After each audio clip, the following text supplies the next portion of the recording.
অভিযোগ শোনা যায় আকছার, কিন্তু অভিযুক্তদের বিরুদ্ধে ব্যবস্থা গ্রহণে গড়িমসি ছিল ধারাবাহিকতা। এবার বেনজিরভাবে মাধ্যমিক পরীক্ষার প্রধান পরীক্ষকদের বিরুদ্ধে ব্যবস্থা নিচ্ছে মধ্যশিক্ষা পর্ষদ। উত্তরপত্র মূল্যায়নে দেরি, বিলম্বতা জমা দিতেও, আর তার জেরে সময় মতো মাধ্যমিকের ফল প্রকাশে সমস্যা। দীর্ঘদিন ধরে চলছে এই সংকট। সমস্যা মেটাতে এবার প্রায় 100 প্রধান পরীক্ষককে অব্যাহতি দিতে চাইছে পর্ষদ। ইতিমধ্যেই সেই প্রধান পরীক্ষকদের চিহ্নিতকরণ সম্পূর্ণ। পর্ষদের ব্যাখ্যা, খাতা দেখায় নিয়ম অমান্য, তার উপর নির্ধারিত সময় না মানা। পরীক্ষকদের এই ধারাবাহিক অভ্যেসের মাসুল দিতে হচ্ছে পরীক্ষার্থীদের। তারই জেরে প্রধান পরীক্ষকদের বিরুদ্ধে এমন কড়া মানসিকতা।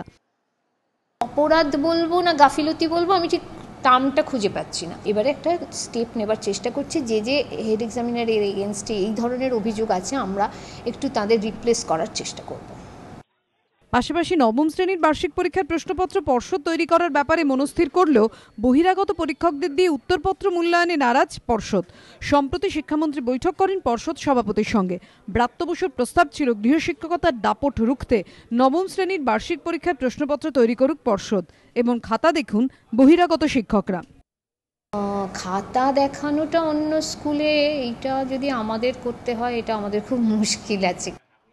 সেক্ষেত্রে শিক্ষামন্ত্রীর প্রস্তাবের সঙ্গে বাস্তবিক ক্ষেত্রে পুরোপুরি সহমত নয় পর্ষদ। আরও প্রস্তাব ছিল উচ্চ মাধ্যমিকের মতো মাধ্যমিকেও 50% প্রশ্ন হোক অবজেক্টিভ টাইপ, তার মধ্যে 30% মাল্টিপল টাইপ। এ বিষয়েও সার্বিক আলোচনা চায় মধ্যশিক্ষা পর্ষদ। কৃষ্ণেন্দু অধিকারী রিপোর্ট, এবিপি আনন্দ, কলকাতা।